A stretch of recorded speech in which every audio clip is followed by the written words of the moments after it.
Welcome to Cartoonist Kayfabe. My name is Ed Piscor. I'm Jim Rugg. In October, Jimmy and I are going to be doing some traveling. October 6th through 9th, we're going to Cartoon Crossroads Columbus in Columbus, Ohio. October 28th through 30th, we are going to Baltimore Comic-Con. That is the genesis of Cartoonist Kayfabe. In the middle there, October 22nd, Jimmy's going to be at the Jacksonville Public Library at a zine festival, and he's the man of the hour there, so he's going to be doing a talk, and he's going to have plenty of books and comics for you to check out. Also in October, instead of Inktober, it's Kayfabe-tober. These are your drawing prompts. Get to work, people.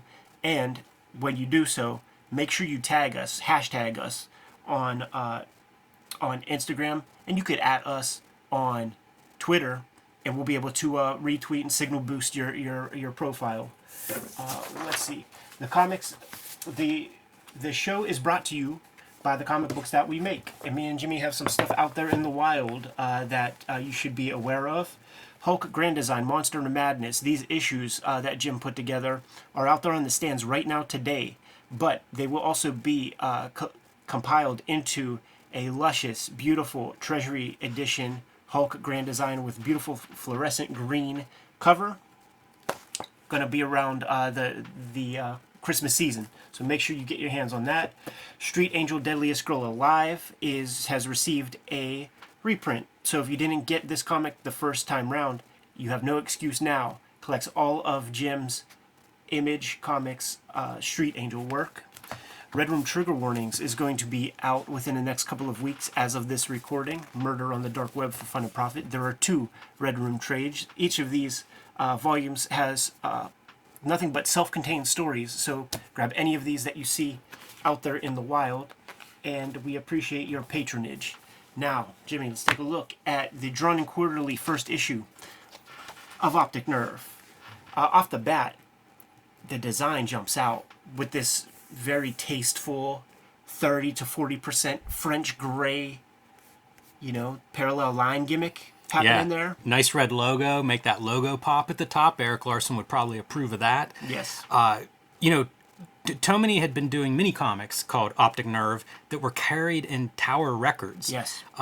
So he had that, an innate design sense, and it's on display there. Like, it looks good. It looks like an alternative comic of the 90s, and Drawn and Quarterly. They've always done good work, and I think it shows here. It feels like a good fit. No, he was working. He's the ripe old age of about 20, 21 years old. How about that? When this comic came out. Could have been working on this stuff when he's 20. Yeah, imagine being having a body of work under your belt by the time you're 19 or 20 that you get Drawn and Quarterly to publish you. The design is real sharp even on the inside covers. So we see all of the various characters who we will see within the story content of this issue. Got Adrian's P.O. Box, Berkeley, California, at this time. And we have 5 separate stories, short stories, one and dones. And what's really cool about this issue is that you could see it's all experimental in a way. It's formal stuff at play, dealing with first person point of view, or just the way the visuals are laid out. He's a restless creator. He's finding his way. He's figuring stuff out. And best way to do that for a lot of people isn't the 500-page graphic novel. Do a couple 4-pagers, 5-pagers. I think it all the time, and it blows my mind that young people will show up and just do a graphic novel, because you are just forming. You know what I mean? So to be locked into something like that seems wild. But you do see, as you mentioned, several short stories. He is studying writing, I think creative writing in college around this time. So it's interesting because I think he's very good graphically. Yeah. But he's also doing kind of the writing side of it, learning to be a better writer. And I think that's what you kind of see here. It's almost like contemporary fiction writing. And it feels like a different voice than a lot of the alternative comics from this time period. We often talk about navel gazing. Yeah. Autobio is a huge part. There may be some autobio in here, but this is real slice of life kind of writing. Yes. Yes. And it's an exercise of showing, not telling. So there are these first person captions on every single panel, but it's not describing exactly what's in the image. He's giving you a little extra to each piece, man. I try my hardest to ignore it and fall back to sleep. That's what you want in a caption. It's really smart when you look at it that way, because it is extra image, or I mean, it is extra info. After 8 rings, I start to wonder who would be calling and decide to answer it. That's pretty good, because are you going to show, or are we going to count the rings? Right. You know, so like that's an easy way to show it. It's his birthday. It's another piece of revelation. You know, I'm 24 years old today, and what's on the phone? A happy birthday message. You're learning new bits every single panel. The way a comic should be, the best of comics should be. His lettering, fantastic. He has his own unique hand style, and I was looking at it real close. Very tight. What he does, yeah, it's certainly like a rapidograph, because that is a fully dead line with no weight to it. And he sets, like, you know how there's like, 5 parallel lines to make an E or whatever? He sets that middle piece low, and then that informs every other letter, because like almost everything is based on your E. Kind of Art Deco. It is Art Deco, man. So the H, the middle piece of the H is real low, and it's not italic. It's a squished. What do they call that in Photoshop when you squeeze the letters and make them straight and narrow? Yeah, But I don't know. I know exactly what you mean. I can do it in Photoshop. Yeah. Gets a call from somebody, and quickly we kind of understand that this was potentially a previous love interest. Mm-hmm. And he's getting his shit together, man. Formally, like, this is strong comics. This is a great start. There's so to much the book. genius to this. If you look really close, there are different line weights for the voice on the phone versus his voice. And it's barely, it's really subtle, but it's consistent. That it's a heavier outline for his voice, which makes sense. For the balloon. Yeah, the word balloon. Yeah. Because that's the room That's we're what in. you're hearing, yeah. It's louder than the phone. It's a little bit of a heavier line. Also, and this is just a personal note, I draw my word balloons mostly with French curves. Yeah. I think he is too, because there's a couple of can see spots it. here where you can see multiple curves connecting. Yeah, right there. Psh, psh, psh. So I kind of love that. I try to remember which shirt is her favorite. What does that tell you? This guy's trying to impress somebody. Mm-hmm. She hated it when my apartment was dirty. So in the off chance we end up back here, wishful thinking, I wash the overflow of dishes, scrub the bathroom. Like, this dude, he's preening for his princess. I love his car has the replaced door on it. That's almost like your little character moment. Like, It very is. subtle. That's the equivalent of like some detail you would put on the character design, but in this case, the car part of the design of the character. It tells you something about our guy. Yes. Every piece, like the way that Howard Chaykin describes the art of comics, is images with narrative value. Like, that's how succinctly he puts it, and that's what you get here. Images with narrative value. It's good stuff. I'm going to point out this panel because I really like how that reads. That white line, I think he's drawing in black. I don't think that's white media on top of black. Right. And that line wavers. Yeah. And it feels like light to me. Because It's there's not a like consistent flicker. line. Yeah. If it was a perfect white line, it wouldn't have that same effect on me. Absolutely true.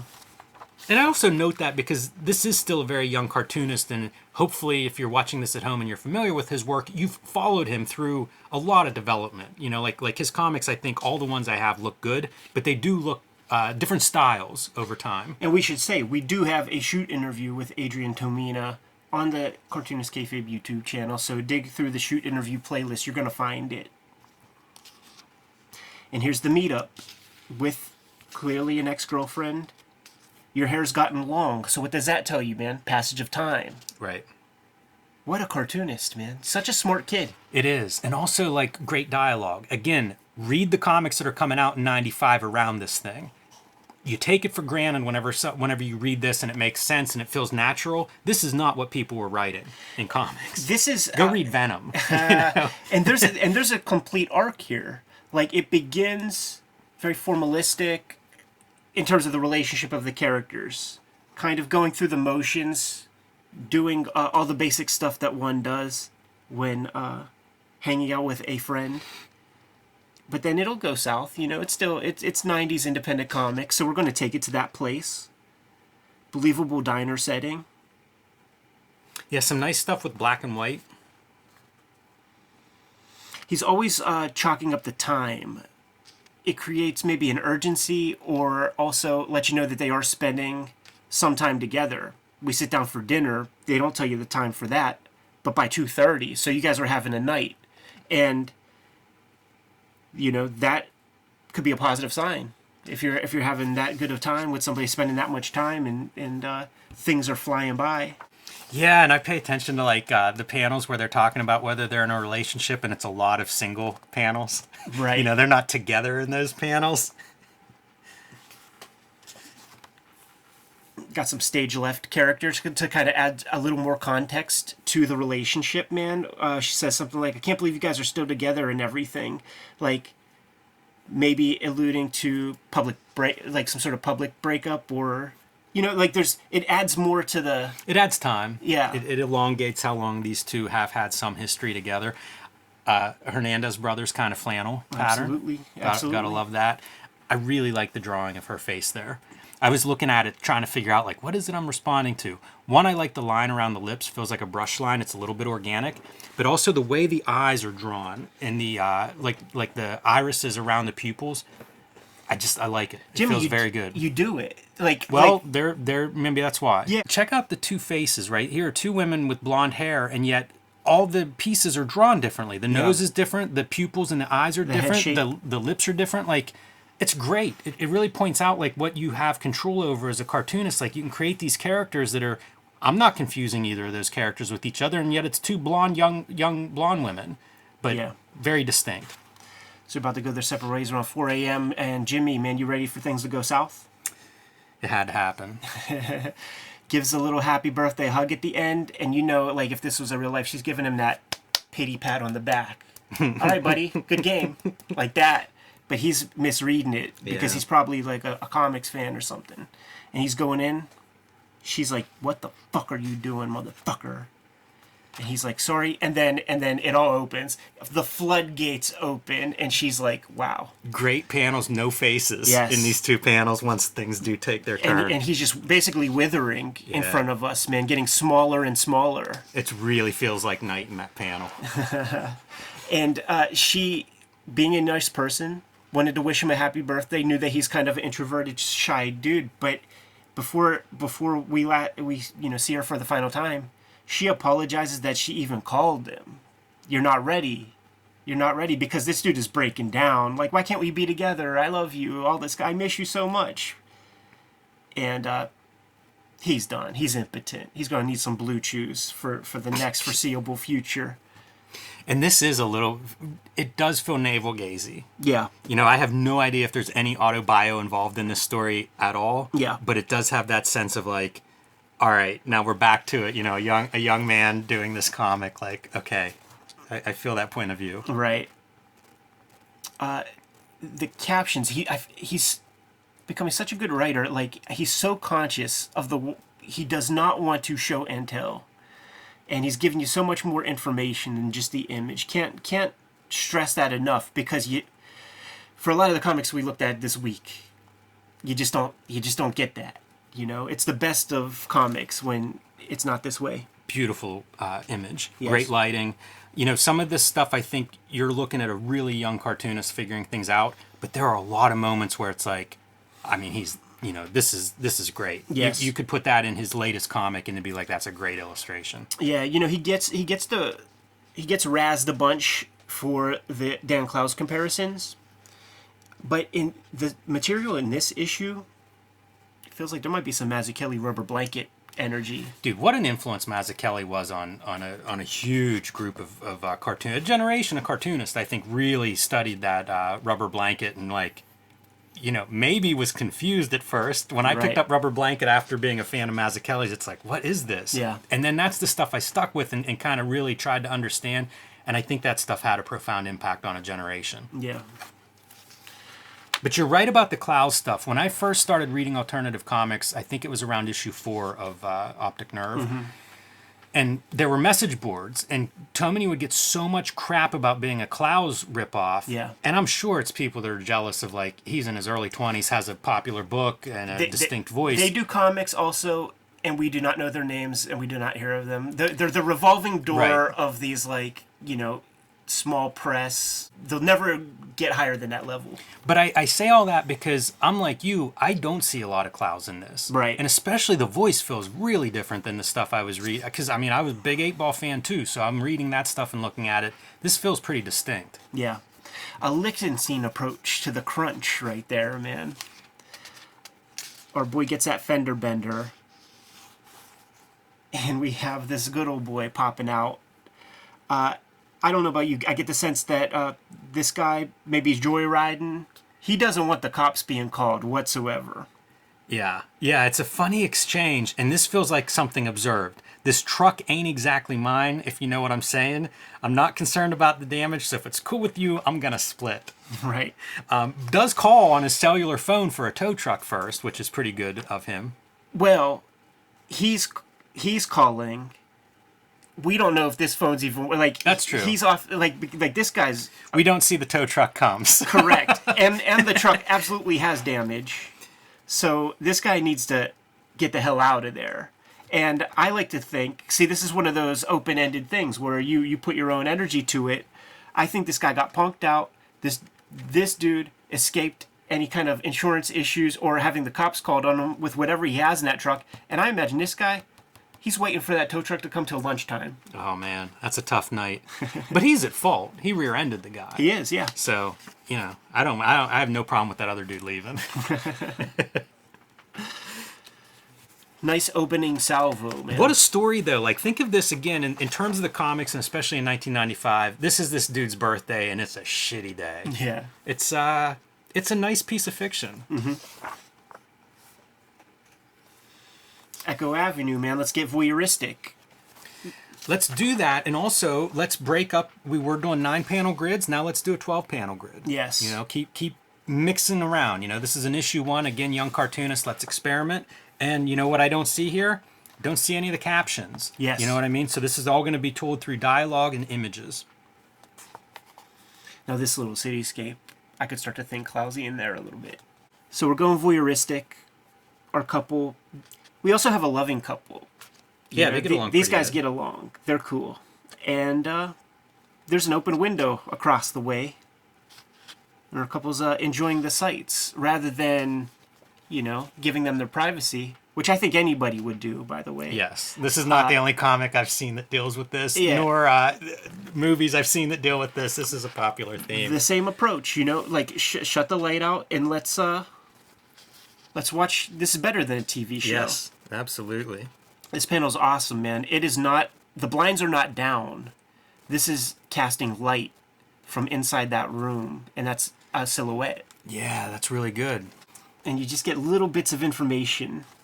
It's very fun, too, like bringing in the chair. Oh, yeah. I thought first glance, like as I'm reading this and I see this, I was like, oh, are they having sex? Yeah, he's about to bust it out, man. He's about to he's dust just off. holding the chair forward, making a little adjustment. Yeah. And we can see this guy's into shrimping. That's not for everybody. But it is like, with the box of the window, it might as well be TV. Yes. Just catching little glimpses. And you know what this also, like this part where it's like, what is that? It's her foot. No, it's his foot.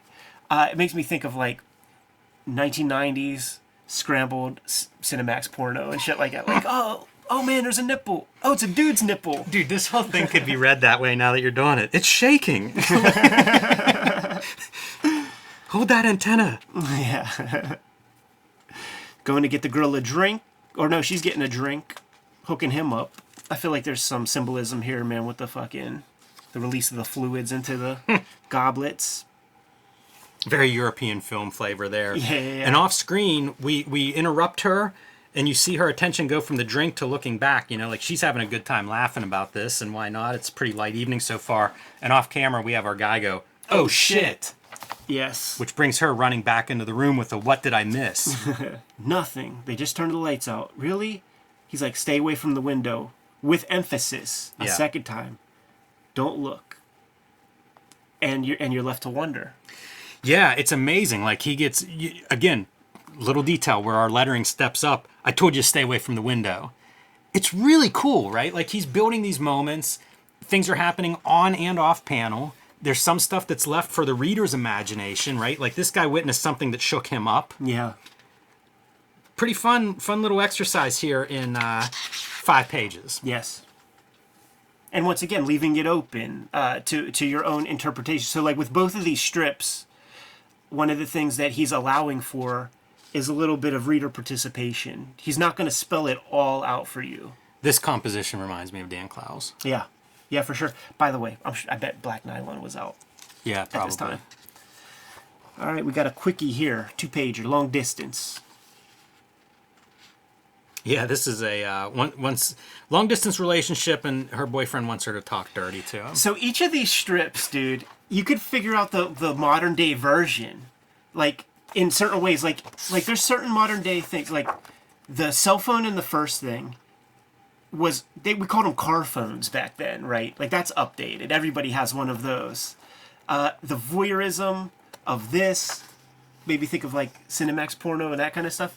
I was even thinking like OnlyFans if you're going all the way to today, right? And yeah, voyeurism. Sure. And this long distance, I mean, this is sexting.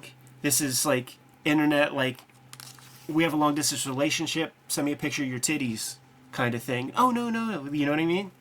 And that's what it is. This dude, it's a much simpler time in 1994.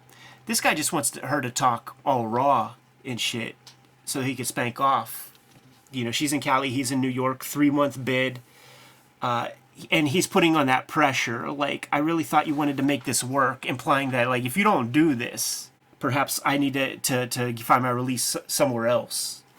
Hey, I got a question for you from a technical standpoint. Yes. Not to jump narratively. Yes. But this feels like screen tone to me. Okay, You can see the okay, dots. yes. This is a tight gray. Yes. And this looks like drawn lines for your wallpaper, and some textures on here that I'm not getting from a screen tone easily. So what are we looking at there, Ed? Couple of things. If you look on the inside front cover of yours, and tell me if John Carmoto is in the indicia. Color separations, yeah. Okay, so that's not just the inside covers. John Carmoto's the technical computer whiz for these guys. I thought that. So you know how like when Clowes on David Boring would feather the colored hatch lines or whatever for shading on the face. This could very easily just be a piece of tracing paper, vellum with black like line. a second color. Yes, and then I think he's the guy that gave all those dudes the scoop on how to do this. Now, in a prior, like a pre-computer era, what this would be another layer with registration marks that it would be telling the printer, have this be another color. That's how, like, this same kind of gray would be in, like, Cracked Magazine. And it wouldn't be Ben-Day dots. It would be done at the printer level. It makes total sense. Rather than on the actual board. So we're looking at probably 2 pieces. Because it's even the trees and stuff in the back. I'm so glad you brought that up because I absolutely wanted to make note of that. You know, you think about how meticulous he is with his lettering and stuff. So whenever you see that kind of like grayscale experimentation, like it's really cool to see a book like this. Absolutely. You know, it really is a guy that's working out a lot of ideas. Yeah. Yeah. This is a really funny note. So she kind of agrees that, you know, maybe she'll give this a shot or whatever. The next day, FedEx or like notes on what to say. Multi-pages with a little post-it that says, you know, this is just a basic idea, man. Lettering on lettering, right? A post-it note lettered on top of the letter. It's a caption. Yeah. For more narrative value. Very fun. So she gets into the mix, man, and she starts basically, it looks like reading verbatim. The acting, the look on her face, you could tell that she is just giving this dude what he wants. She's getting nothing out of it. She's even putting her own mind. She's making peace with it. She's rationalizing why it's okay. Oh, it's just words, whatever. Yeah. It makes me think about fashion, though, like looking through this issue so far, where like we've seen her in 2 pages in a couple of different outfits. Every panel. And I feel that way about, like, you know, as you start flipping through and looking at what everybody's wearing, like there is some attention to that, and I appreciate that too. It feels like somebody who's conscious of like, all right, like how do I build this character? Yeah, I mean, here it is. I mean, literally every panel. So it's denoting passage of time. We're seeing what her flavor is, the kind of shit that she's into. And she might be the most bundled up in the panel where she's doing the talking than she is anywhere. No, there's a big coat in that one panel. Anyhow. But even hairstyles vary from character to character in these strips. So I like seeing all that stuff. I feel like that's a really good detail that you don't see it in the Marvel comics I would have been reading in the 90s. You know, like that stuff was often 20 years out of date. Yeah, right. Drop. Little 1-pager. Yeah, not a lot here. No Zipatone. Pure black. Almost feels like it could be a dream. Yeah. There were one-pager Hernandez Bros strips that this makes me think of a little bit. And should we get to the saddest strip of them all, I was Jimmy? going to say, man, I'll tell you, with, I have aging relatives. Everybody has aging relatives, I suppose. But I feel like I think a lot more about this than I used to as a kid, this whole passage of time and growing old and stuff. And this story just hits all those notes. Yeah. We got a single character, single figure, potentially a single woman of age. A little something on the news. It's all acting. Even watching the news feels accurate because, like, I go visit my father-in-law who now lives alone, and I mean that's what he's watching, right? Right. And it feels like almost you keep it on as company. Yes. Seeing this, this pantomime set of panels. The pantomime's good too. We've seen a lot of different handling of text up to this point, and now we've got a story with no text. Yeah. It's conspicuous in its absence. Right. The car is important. Yes. Because you see that it's janked up, man. This is an aged car. Right. She might even need a new transmission in this thing. 700,000 miles. I don't know if this car's turning over. Right. Yeah. I think it's parked in front of her house for a while. Yeah. Leaves on it and stuff. So that is giving you some intel. Because if the leaves are on it, that implies that they didn't get blown off. This reminds me of Klaus too. And I get it. There's certainly a Klaus influence, and how can't there be? Right. But people did harp on it, and I feel like Tomine does a lot on his own too. Jimmy, let's go back in time. We flip the page, and we're going back to a simpler, randier time. And we see our same lady with similar attire, less lines on the face, younger version of self. Yeah. Comic 101, brunette chick, blonde chick. Easily set apart. She's going to meet her beau. He's in the driver's seat, man, so that's his whip. Yeah, it's so nice they're having lunch together. Going to get a little lunch. It's a really nice moment. Drops her back off at work after lunch. Pick you up at 5. Let's go back into modern day. She eats her little half sandwich with total recall of perhaps the best days of her life, man. Yeah, and she's being courted by her lover. Sitting in the passenger seat, just like in the flashback, and we go over to the steering wheel, the driver's side, and it's just empty. Yes, this strip could be called Ghost World. Yeah, could be. Maybe I take it all back. Klaus knockoff here. She exits, throws the rest of her sandwich away, and just goes back to the news. Yeah, man. That was her fun for the day. Dude, it breaks my heart. It's a tough strip. Like when I lived in a homestead, like my grandparents lived on the bottom floor. We lived on the top 2, and it was a super giant duplex, and it was Miss Ivy lived next door. And this makes me think she would get in her car. She would get in. She never drove it, but she always turned it over every 2-3 days. Like ran the motor and stuff. But she would just go out with a pillbox hat and pearls and shit. And turn her car on, just sit there, listen to radio for a minute, and come back in. I mean, was she fantasizing about Mr. Ivy?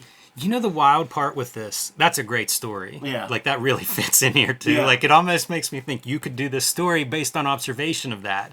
Right. But I think of this, like, it's been years since I read this first issue. And if I read this, I don't know, the first time I would have read it, early 2000s, late 90s, something like that. It's probably when I got hold of this and read it. This story would have no resonance with me.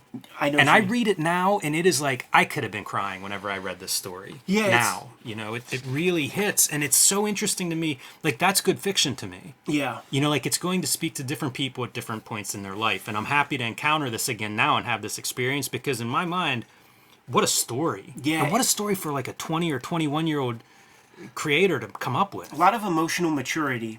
And we didn't ask him any of these kind of hard questions or anything like that. But that level of emotional maturity makes me feel like it resonates with you because you probably dealt with some things from the point you first read this to now that makes you sort of feel those things, man. Same with me.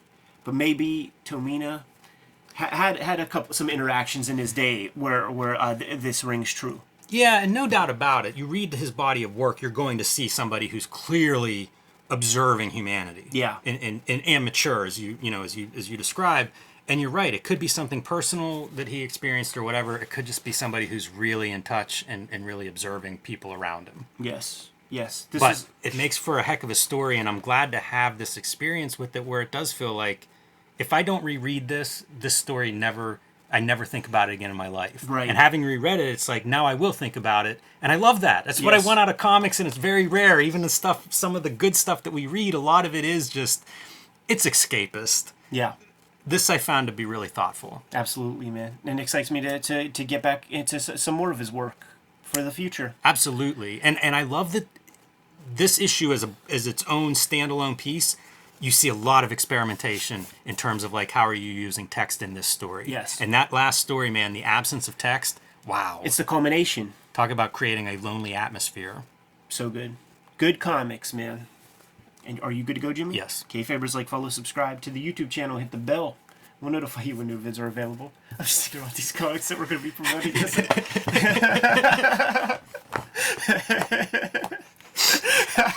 Go ahead, Jimmy. Tommy was probably into this episode until now. Look at this. Hulk Grand Design Monster Madness. Both issues are now available wherever comic books are bought and sold. There'll be a large, oversized collection with cool fluorescent green ink on the cover coming, hopefully in time for Christmas if we're lucky. You can pre-order that now at your local comic shop or wherever you buy books. Street Angel Deadliest Girl Live is back in print from Image Comics, collecting all of my Image Street Angel comics plus a few extras. That should be available wherever you buy comics or books, and you can join me on patreon.com/JimRugg, where you can see a lot more of my comics. You can download some of my out-of-print zines and mini comics there.